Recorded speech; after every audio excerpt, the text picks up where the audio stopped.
그 어제 이 미팅이 끝나고 그 캘리포니아에서 오신 매우 매력적인 사업자 한 분이 그 질문을 해주셨는데 그분 계시나요? 예, 아주버님, 예. 한번 일어나 보세요. 아주버님께 이 네트워크 마케팅을 말씀을 드렸더니 이것은 어퍼라인이 그 화장품 모델로서 손색이 없을 것 같죠. 예. 여자는요, 이쁜 사람보다는 매력적인 사람이 훨씬 좋습니다. 이 세상에 이쁜 사람만 파트너로 이 배우자가 된다면요, 시집 못 갈 사람 무지하게 많거든요.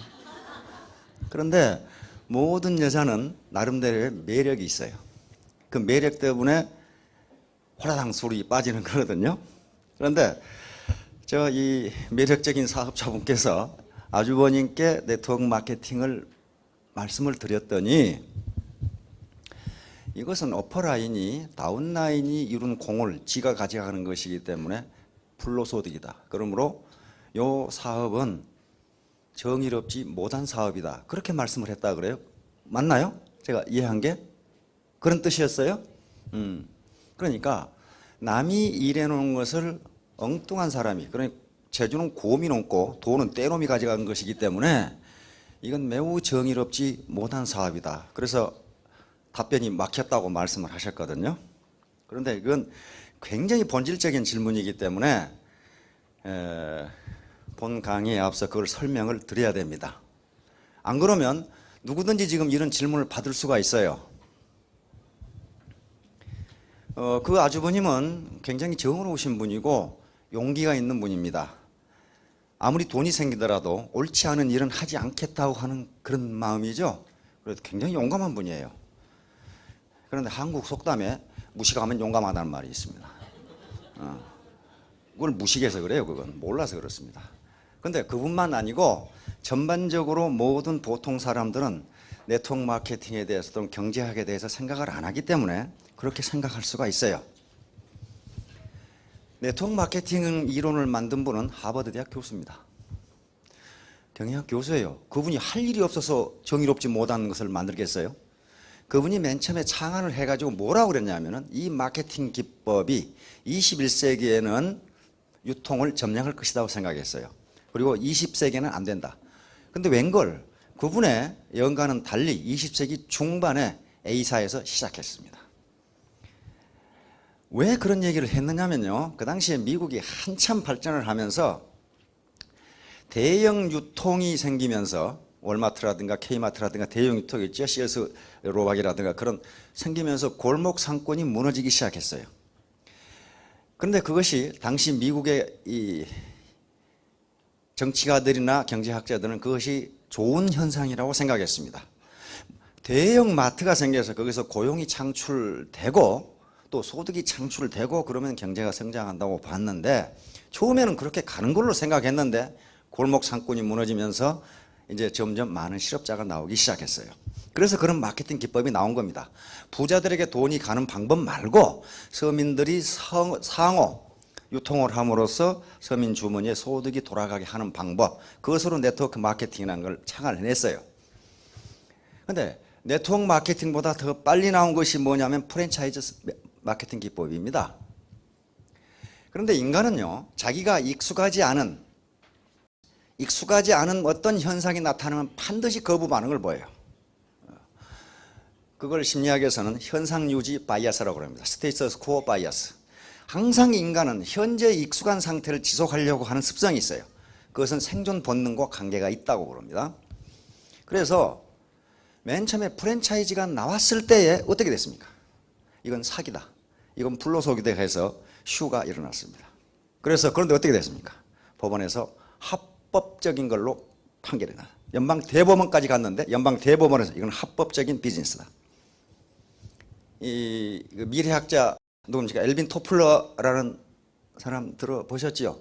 안 들어보셨으면 이 시간 이후로 들은 걸로 그렇게 하십시오. 세계적으로 유명합니다. 아주 엘빈 토플러 미래학자입니다. 미래학자, 미래 어떻게 될 것이냐를. 그런데 그분이 예측한 바가 거의 맞도록 세상이 흘러가고 있어요. 그분의 책에 보면 살아남는 자는 강한 자가 아니고 빠른 자이다 이렇게 돼 있어요.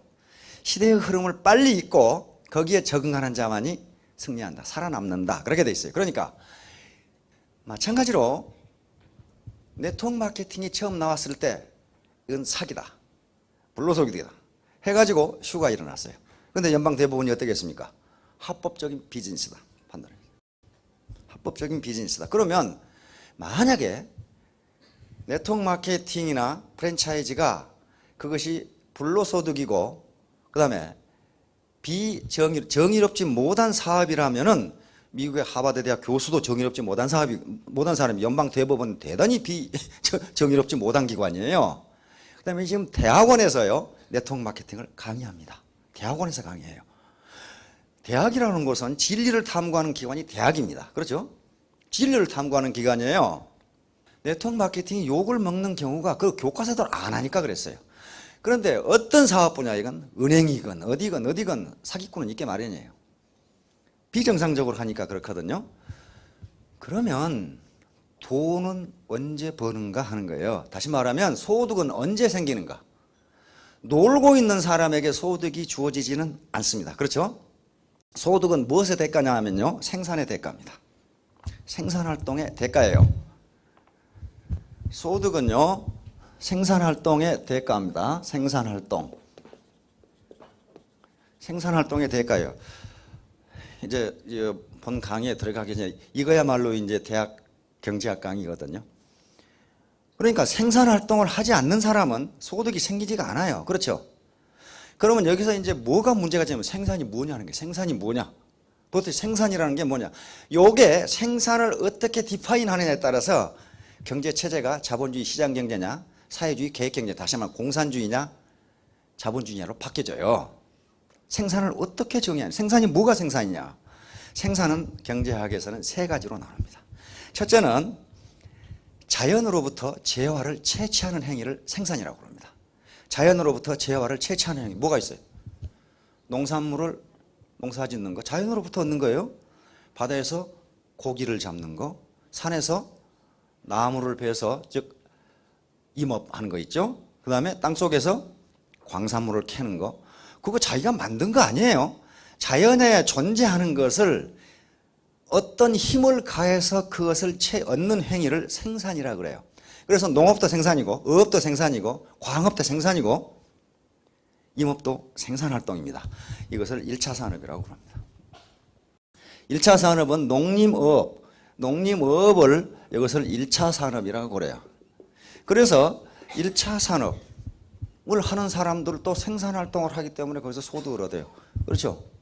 고기 잡는 어부들, 농사 짓는 농부, 산에서 임업하는 인부, 그 다음에 광업하는 사람 다 생산활동입니다. 자기가 만든 건 아니에요. 있는 걸 채취하는 거란 말이에요. 그 다음에 또 생산이 뭐가 있냐면요, 어떤 재화 또는 중간재를 가공하거나 변형하거나 또는 결합해서 새로운 제품을 만드는 행위를 생산이라고 그래요. 광석을 녹여서 철광석을 만들어 가공한 거죠. 나무를 깎아가지고 요 탁자를 만드는 행위, 요건 그 사람이 탁자라는 어떤 본질적인 물질을 만들어낸 게 아닙니다. 존재하는 물질을 가공하고 변형하고 결합해서 새로운 상품을, 제품을 만들어내는 걸 생산이라고 그래요. 이것을 2차 산업이라고 그래요. 이것을 광공업이라고 그럽니다. 광공업. 이것을 2차 산업이라고 부릅니다. 2차 산업. 그런데 광업은 땅에서, 자연에서 뭔가를 채취하는 산업이지만은 이것이 제조업과 공업과 밀접하게 연결되어 있기 때문에 2차 산업에 지원했습니다. 광공업이라고 그래요. 근데 이건 말고 서비스를 창출하는 행위가 있어요. 서비스를 창출하는 행위, 이것을 3차 산업이라고 합니다. 서비스를 창출하는 행위, 여기에 포함되는 게 SOC하고 SOC 앤드 서비스예요. SOC는 사회 간접 자본입니다. 다시 말하면 고속도로망이라든가 항만이라든가 비행장이라든가 또는 상하수도 시설이라든가 또는 전기, 통신 시설들을 전부 SOC라고 부릅니다. 요건요, 어떤 제품을 생산하는 것도 아니고 눈에 보이지가 않아요. 그런데 미국 경제에서 지금 서비스업이 차지하는 비중이 어떻게 됩니까? 원래 원시 경제에서는요, 비중이 가장 높은 게 뭐였어요?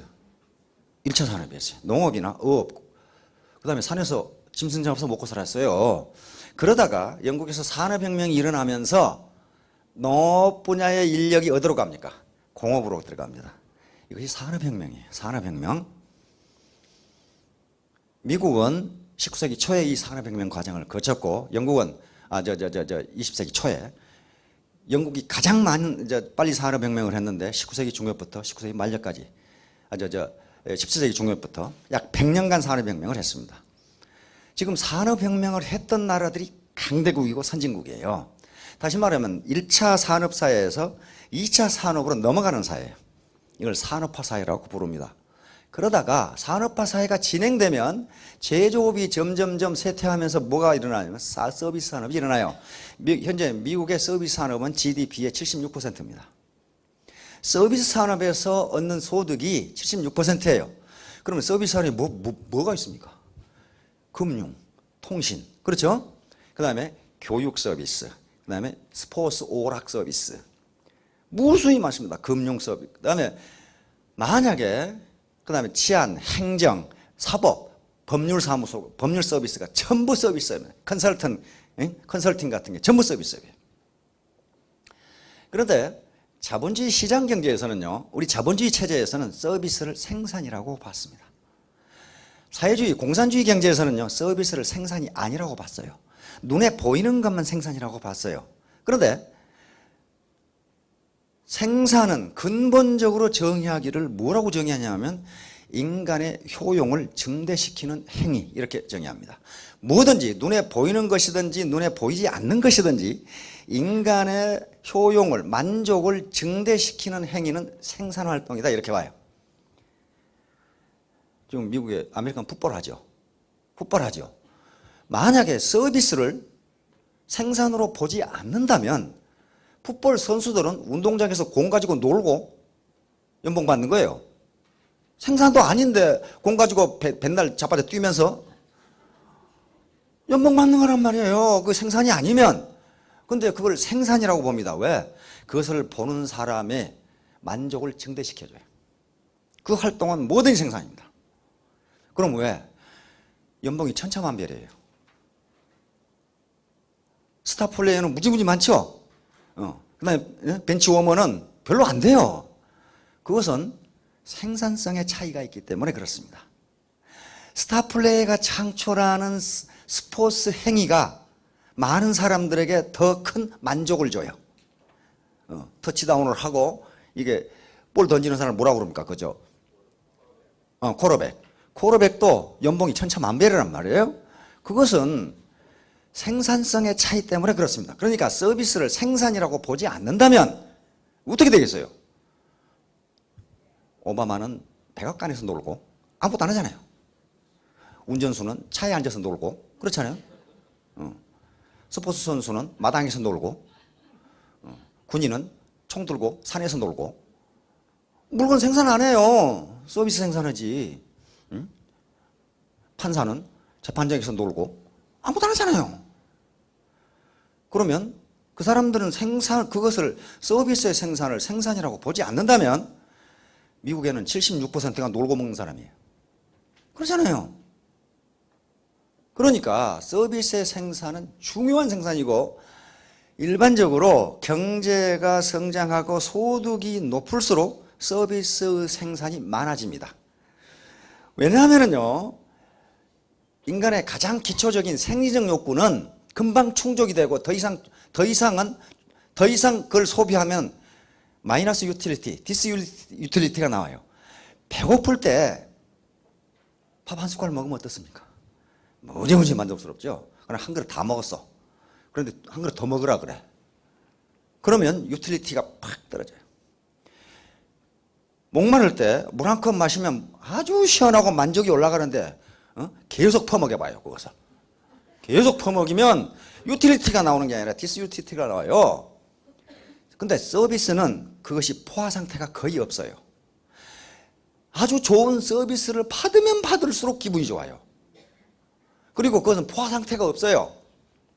쓰면 앉고 싶고, 앉으면 눕고 싶고, 누우면 자고 싶고, 그런다고 하듯이, 그러므로 선진국이 되고 소득이 올라가면 서비스 산업이 발전하는 겁니다.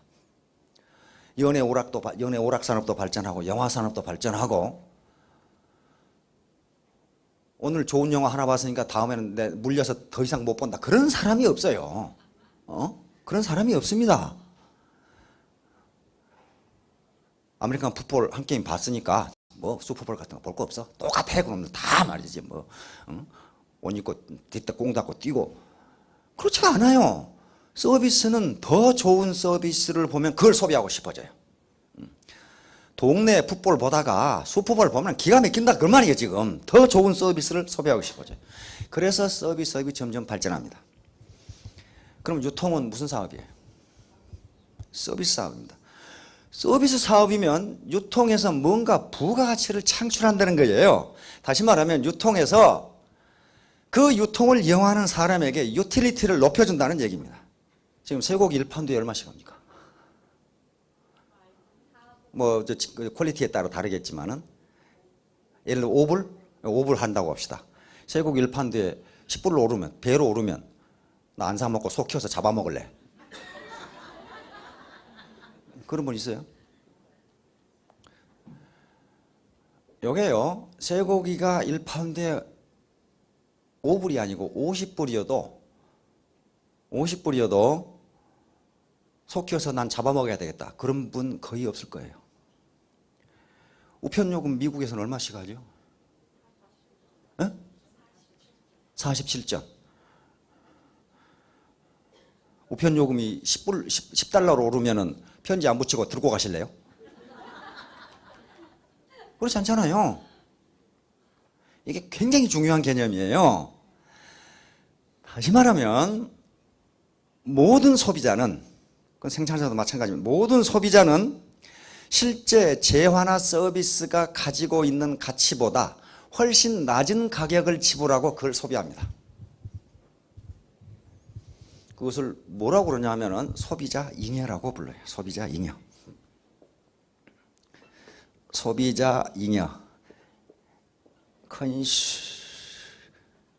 Consumers surplus.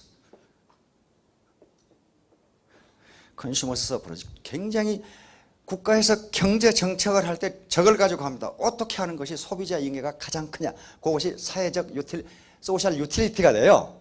소셜 웰페어가 된다고. 소비자가 가장 많은 유틸리티를 누릴 수 있도록 경제 정책을 하면 그걸 몽땅 합해주면 소셜 웰페어가 올라가도록 돼 있어요. 그게 국가의 경제 정책이에요. 그러니까 모든 소비자는 실제로 자기가 그 제어와 서비스를 소비함으로써 얻는 만족감보다 더 낮은 가격으로 그걸 소비한다. 그런 말이에요. 미국의 전기요금이 얼마씩 하는지 모르겠는데 뭐 킬로와트당 100원 한다고 그럽시다. 근데 200원 2배 올랐다. 내가 차라리 발전소를 만들겠다. 그렇게 되지가 않아요.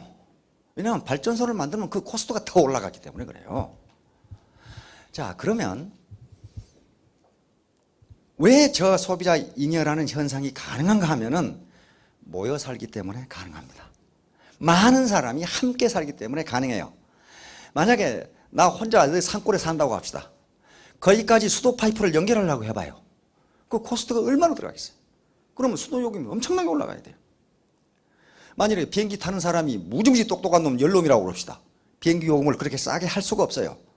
나하고 아무런 관계가 없게 보이는 저쪽 옆집 저 이웃 도시의 영감님하고 그분이 나하고 같이 이 지역사회에 어울려 살기 때문에 이 지역의 물가가 싸다 그런 말이에요 지금. 왜냐하면 유통을 하는 사람은 대량으로 판매해야 수송 코스트라든가 모든 코스트가 나눠주면 조금밖에 안 들어간다 그런 말이에요 지금. 그러니까 유통이라는 행위 또는 모든 사회 경제 현상이 우리가 소사이어티를 이루고 모여 살기 때문에 잉여를 누릅니다. 서플러스를 누려요. 서플러스를. 혼자 살면 절대로 안 돼요. 그게. 그러면 생산자는 손해보느냐? 그렇지가 않아요. 생산자는 소비자가 잉여를 보는 거 하고 거의 맞먹게 생산자 잉여라는 걸 얻습니다. 생산자 잉여를 못 얻으면 어떻게 됩니까? 기업이 손실을 본다는 얘기 아니에요. 손실을 보면 그 기업은 시장의 심판을 받아서 망해버려요. 그걸 시장에 퇴출시켜버려요. 왜냐하면 자원은 제한되어 있는데 근데 경영 능력이 그 모양이어가지고 손실을 보니 시장에서 나가라는 거예요. 자원을 낭비하지 말고 그것이 망하는 거예요. 다시 말하면 시장은 그 누구도 봐주지 않아요. 시장의 심판은 준엄합니다. 비효율적인 것은 반드시 시장이 쫓아내버려요.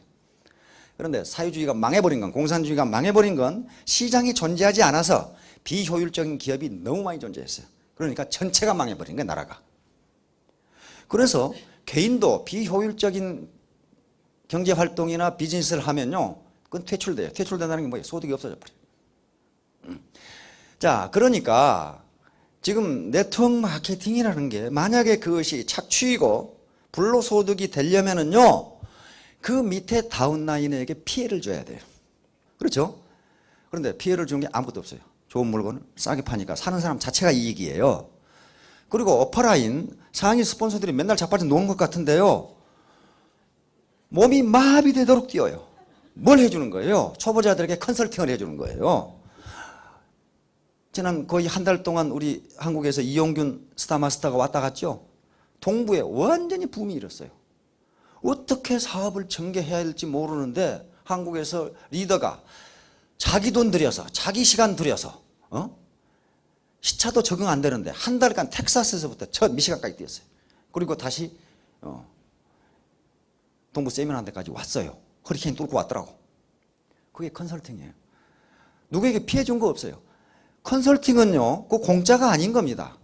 그냥 만들은 컨설팅을 받지를 못했어요. 왜냐하면 그 어퍼라인이 없으니까. 그래가지고 혼자 죽기 살기로 그 노하우를 획득했는데 그 노하우를 공짜로 준 거예요. 한국에만 해도 센터가 400개가 넘습니다. 리더들이요, 잠을 못 자요. 어느 센터에는 가고 어느 센터에는 안 가고 그렇게 할 수가 없잖아요. 거기 가서 하루에 막 3시간 4시간 강의를 해줘요. 이렇게 하라 저렇게 하라. 그게 컨설팅이란 말이에요. 그게 스폰서십이에요. 미국에는 아직 그런 한국과 같은 문화가 덜 되어 있을지도 모릅니다. 그러나 어퍼라인에 있는 스폰서들은요, 그것이 불로소득이 되지 않도록 하려면은 재능 기부를 해야 돼요. 재능 기부를. 기부에는 돈을 기부하는 것도 있지만 재능 기부가 굉장히 중요합니다. 그렇죠? 재능 기부가 굉장히 중요해요. 세계적으로 지금 유행하는 게 재능 기부죠.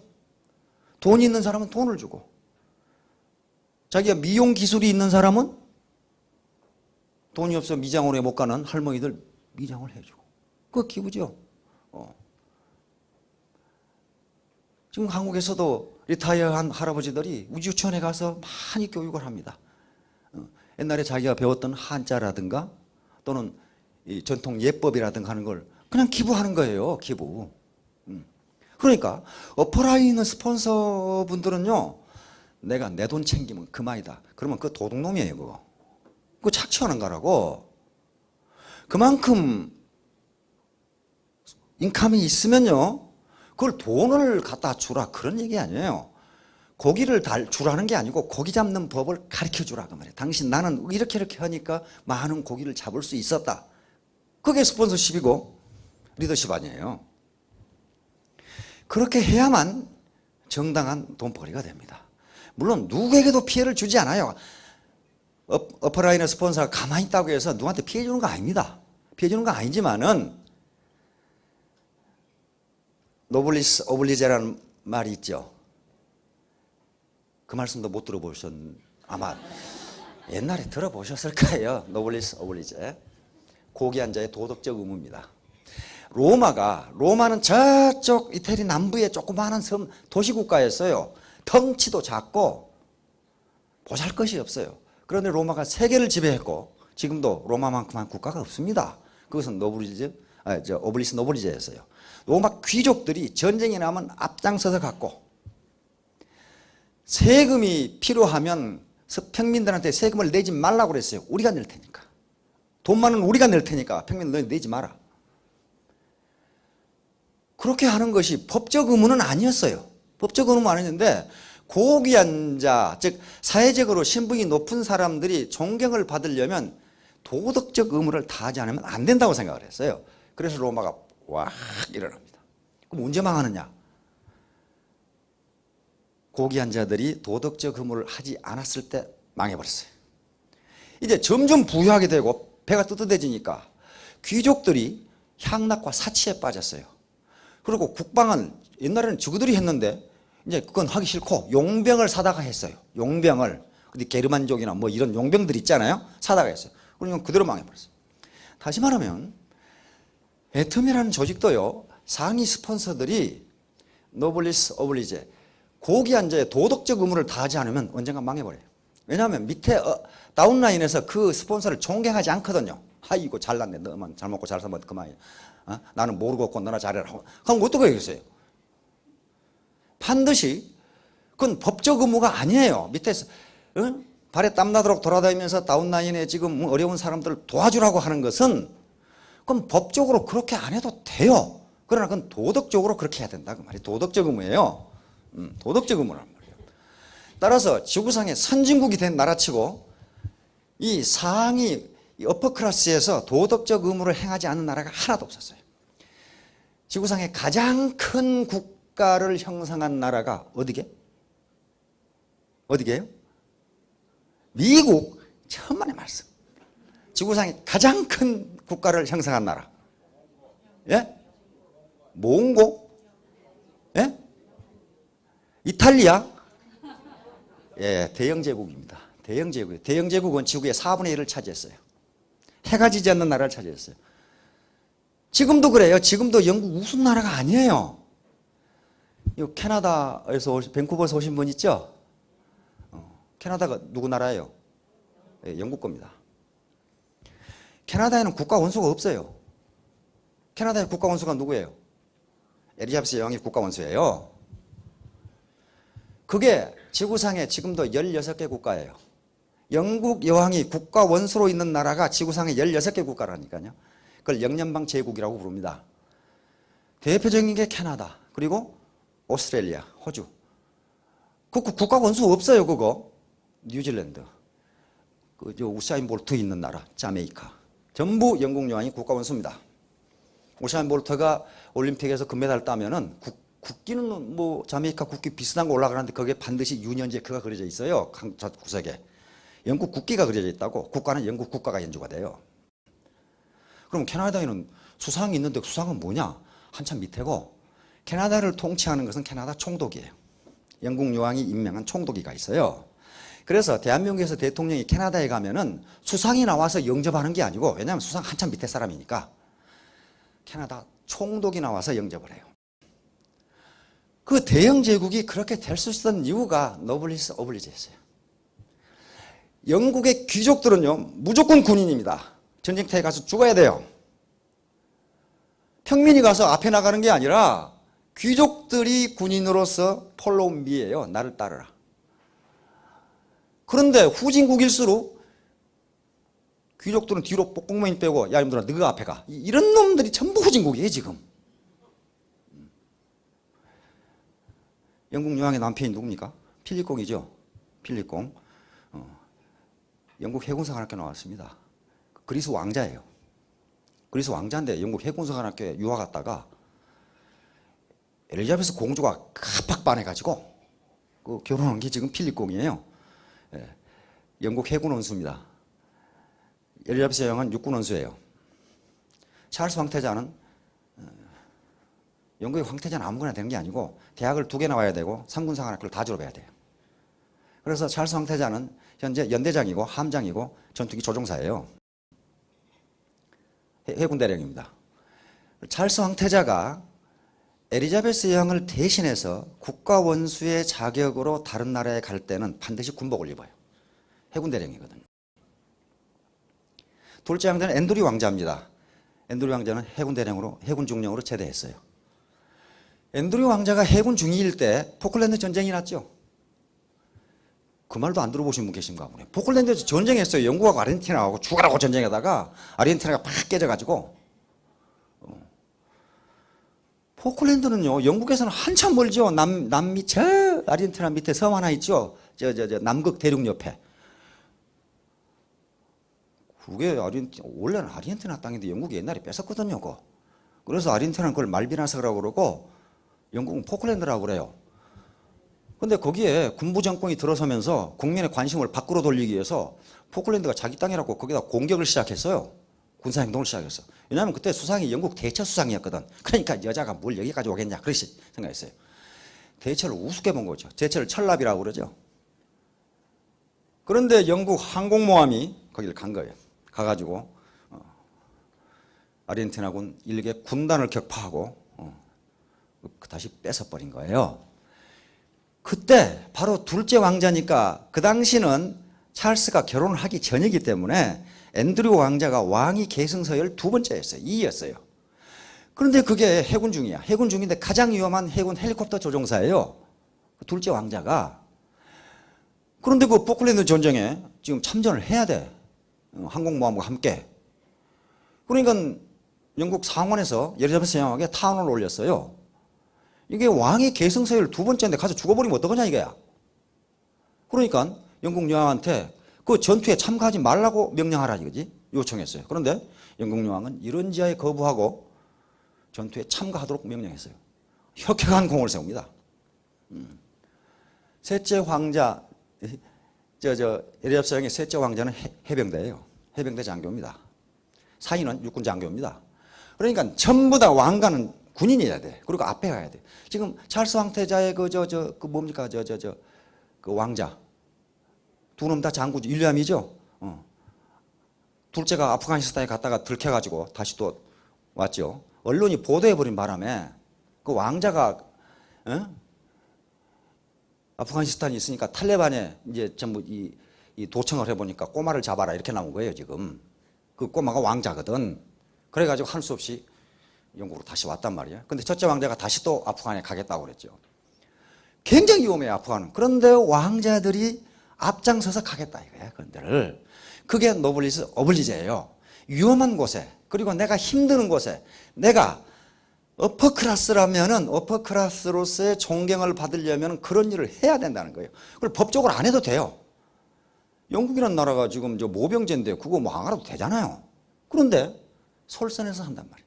그러니까 애터미가 계속 발전해서 상위 어퍼클래스에 있는 스폰서가 존경을 받으려면은 법적 의무가 아니라 도덕적 의무를 다해야 돼요. 그래야만 그것이 불로소득이다 또는 착취라는 오해를 받지 않습니다. 한국의 스폰서는 전부 그렇게 해요. 우리 박한길 회장님이 그 지침을 내렸어요. 아니 스폰서들이 너무 많이 다운라인에다 다 지원해버려. 거의 100%를 다운라인에 지원을 하니까 우리 박한길 회장님이 그렇게 해가지고는 안 된다. 우선 너희가 부자가 되라. 그래서 너희가 받는 소득의 3분의 1만 지원을 해라. 왜? 다운라인에 차비도 없고 점심값도 없는 사람들이 있거든요. 이걸 이 스폰서 상위 스폰서들이 지원을 해준다고. 그 다음에 3분의 1은 차비로 다 쓰고 돌아다녀야 될 거 아니에요. 그래서 적어도 3분의 1은 마누라 갖다 줘라. 그렇게 지금 지시를 했어요. 안 그러면 다 쓰니까. 다운라인에 다 써버리니까. 그럼 그 사람들이라고 욕심이 없는 사람들이겠어요? 자기들이 어려웠던 시절이 있었거든요. 그러니까 어려웠던 시절을 생각해서 차비도 없고 밥도 먹고 밥도 못 먹고 학비가 없어 학교 못 보내고 시어머니 아픈데 병원에도 못 가는 사람을 다 지원해 버린단 말이에요. 그러니까 상위 스폰서들이 존경을 받는 겁니다. 서로 자기 센터에 안 온다고 난리 법석을 치니까 이 사람들이 한 사람은 지금 곧 죽을 뻔해가지고 지금 강제 휴식 명령을 내렸어요. 거의 죽기 일보 직전에 가가지고 한 사람은 또 젊은 스폰서인데 너무 그 센터에 돌아다니다 몸이 마비가 돼가지고 상위 스폰서들이 가만히 앉아서 돈 버는 게 아닙니다. 그렇게 다 지원하면서 그렇게 해요. 그 자체가 즐거움이란 말이에요. 누군가를 도와주면서 어려운 사람에게 컨설팅을 해서 이 사람이 스스로 일어서도록. 그 사람이 직접 돈을 주는 건 아니에요. 돈을 주는 케이스도 있습니다. 도저히 지금 먹고 살 것이 없는 사람들. 회사에서 그 지원해줘요. 사업자들 중에 시어머니가 암으로 투병하고 있는데 돈이 하나도 없다. 그럼 해모임 지원해 줍니다. 돈도 지원해 주고. 그러나 사업자 자신은 컨설팅을 받아서 스스로 일어서라고 해주는 거예요. 스스로. 항상 그렇게 해줄 겁니다. 만약에 미국에는 그런 케이스가, 우리 애터면 그런 케이스가 없겠지만은 누군가 파트너 또는 형제 라인의 누군가를 모함하고 자기 잘못을 거기다 뒤집어 씌워가지고 자기 이익을 취하려고 그러고 누가 호의를 베푸면 고맙다는 생각도 못하고 옳다 됐다 봉 하나 잡았다 끝까지 뜯어먹어 버리자, 이런 생각을 하면요 절대로 성공 못해요. 절대로 성공 못합니다. 형제 라인이 됐건 스폰서가 됐건 누군가 회사가 됐건 간에 자기에게 페이버를 베풀면 그걸 고마운 줄을 알아야 돼요. 고마운 줄을 알아야 됩니다. 그걸 모르고 옳다 이런 봉이로구나. 봉 아닙니다. 회사 경영진이요 그렇게 머리 나쁜 사람들 아니에요. 머리 나빠 가지고는요 이렇게 좋은 회사를 만들 수가 없어요. 컴퓨터 들여다보고 있으면 누가 무슨 짓을 하고 있는지 다 알아요. 다 알아. 그런데 모른 척 하는 거예요. 모른 척 하는데 그 머리 나쁜 사람은요 아이고 모르는구나 그렇게 생각해요. 다 알아요.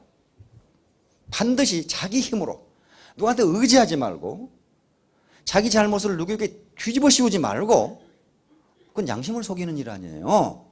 그리고 누군가가 페이버를 베풀면 고마운 줄을 알고 그렇게 해야 성공합니다. 서비스의 생산은 중요한 생산활동이고 그건 부가가치의 창출입니다. 그러므로 거기서 얻는 소득은 정당한 겁니다. 그리고 컨설팅, 상위 스폰서가 컨설팅을 해주고 다운라인을 지도해주고 스폰서십을 발휘하고 그 대가로 소득을 얻는 거지 가만히 앉아서 얻는 게 아닙니다. 따라서 미국의 상위 스폰서들도 그런 스폰서십을 발휘하셔야 됩니다. 그래야만 고귀한 자로서의 도덕적 의무를 하는 것이고 그래야만 다운라인으로부터 존경을 받을 수가 있어요. 존경을 받을. 안 그러면 그건 배부른 돼지가 되고 말아요. 우리가 지향하는 바는 배부른 돼지도 아니고 배고픈 소크라테스도 아니고 배부른 소크라테스가 되려고 하는 거란 말이에요 지금. 자, 모두 이 자신감을 갖기 바랍니다. 이건 불로소득도 아니고 착취도 아니고 부가가치의 창출로 얻는 정당한 소득이에요. 자, 모두 크게 성공하시기 바랍니다. 감사합니다.